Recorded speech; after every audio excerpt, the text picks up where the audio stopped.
নারিকেল খুবই পছন্দনীয় একটি ফল, যা আমাদের বিভিন্ন মিষ্টি খাদ্য এবং পিঠা তৈরিতে অনেক কাজে লাগে।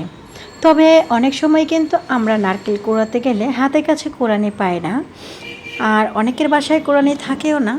তাই আজকে আমি আপনাদের সঙ্গে শেয়ার করব কোরানি ছাড়া কিভাবে আমরা খুব সহজেই নারকেল কুড়িয়ে ফেলতে পারি সেই সম্পর্কে। আশা করি সবাই সম্পূর্ণ ভিডিওটি দেখে সঙ্গে থাকবেন। হ্যালো ভিউয়ার্স, আসসালামু আলাইকুম and welcome back to my channel Munni's lifestyle. আশা করছি সবাই অনেক অনেক ভালো আছেন।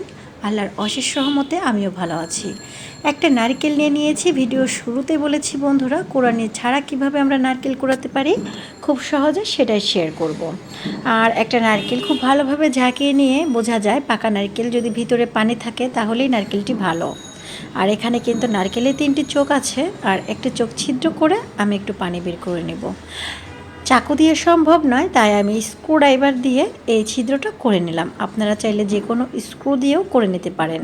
তবে আমি যে পদ্ধতিতে আজকে আপনাদের নারকেল কুড়ানো দেখাবো, এর জন্য কিন্তু নারকেলটাকে আগেই ভাঙা যাবে না।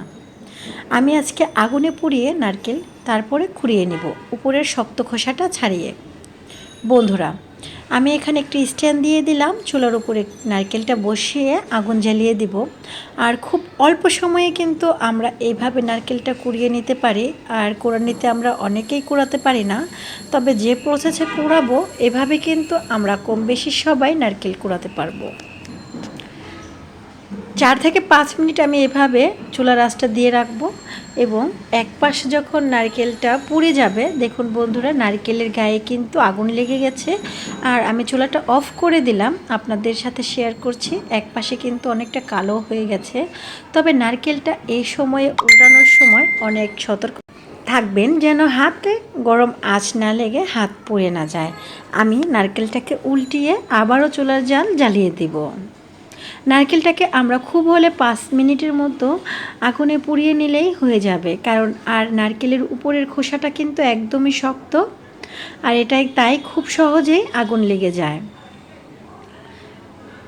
আমি আবারও চুলার জালটা বন্ধ করে দিয়েছি, এবং বন্ধুরা আপনাদের দেখাচ্ছি, দেখেন উপরের খোসাটা কিন্তু ফাটল ধরে গেছে। আর এভাবেই ফাটল ধরে যাবে গরমে, আর কিছুটা ফাটিয়েই আমি এই নারকেলটা থেকে খোসা আলাদা করে নেব। দেখুন বন্ধুরা কিভাবে নারকেলের খোসাটা ফেটে গেছে।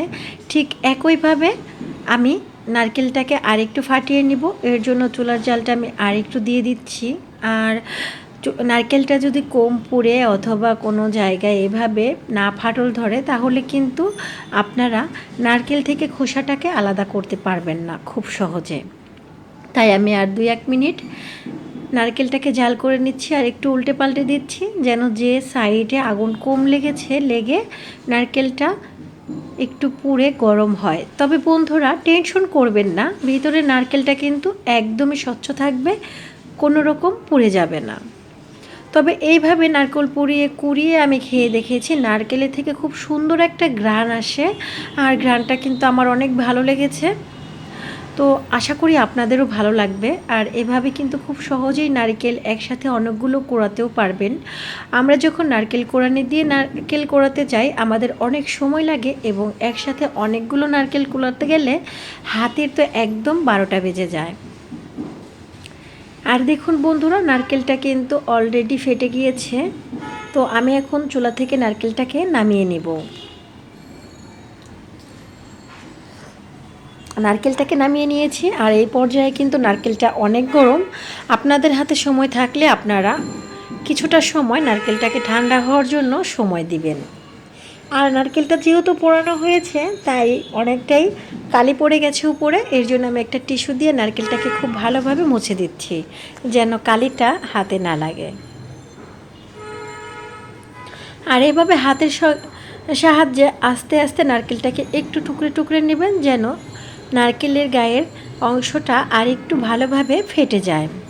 যেহেতু এখন গরম আছে, আর দ্বিতীয়ত একটু ফেটে গেছে, তাই একটু যদি আপনারা আস্তে আস্তে ঝাঁকুনি দিয়ে নেন আর একটু ফেটে যাবে।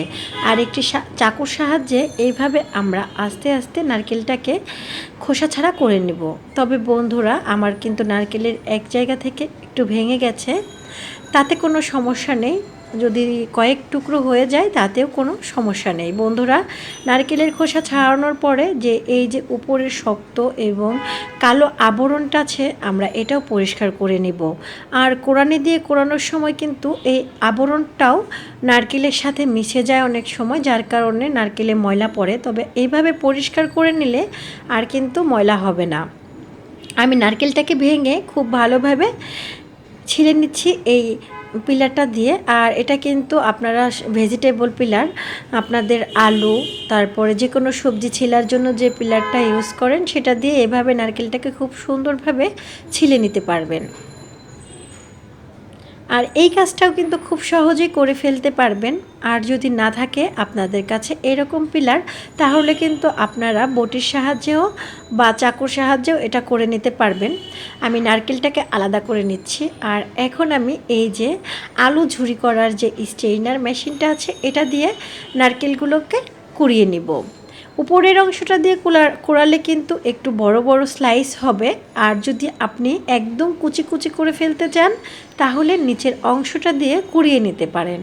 আর এটা দিয়ে কোড়ানো যে কতটা ইজি, যারা এই ভেজিটেবল পিলারটা দিয়ে আলু অথবা অন্যান্য সবজি কুচি করে থাকেন, তারা বুঝতেই পারছেন। আর এভাবে পিলারের সাহায্যে যদি নারকেল কুড়িয়ে নেন, তাহলে কিন্তু খুব সহজে অল্প সময়ে নারকেলটা কুড়িয়ে নিতে পারবেন। আমি ঠিক এভাবেই সবটুকু নারকেল কুড়িয়ে নিব। আর এই নারকেলটা দিয়ে আজকে আমরা মুড়ি মাখিয়ে খাবো। নারকেল দিয়ে মুড়ি মাখানোর রেসিপিটাও কিন্তু আমার চ্যানেলে দেয়া আছে, চাইলে আপনারা দেখে নিতে পারেন। আর আপনারা যদি দেখতে চান, আমি ডিসক্রিপশন বক্সে আবারও ওই ভিডিওর লিঙ্কটা দিয়ে দিব। আর এখানে আমি কিছু নারকেল বড় বড় পিস রেখে দিয়েছি মুখে খাওয়ার জন্য, আর অল্প একটু কুড়িয়ে নিয়েছি। তো বন্ধুরা, দেখতেই পাচ্ছেন কতটা সুন্দর হয়েছে। তো আশা করি সবার ভিডিওটি অনেক অনেক ভালো লেগেছে। যদি ভালো লাগে অবশ্যই একটি লাইক দিবেন এবং ভিডিওটি শেয়ার করবেন। আর যারা এখন আমার চ্যানেলটি সাবস্ক্রাইব করেননি, অবশ্যই আমার চ্যানেলটি সাবস্ক্রাইব করে পাশে থাকবেন। আল্লাহ হাফেজ।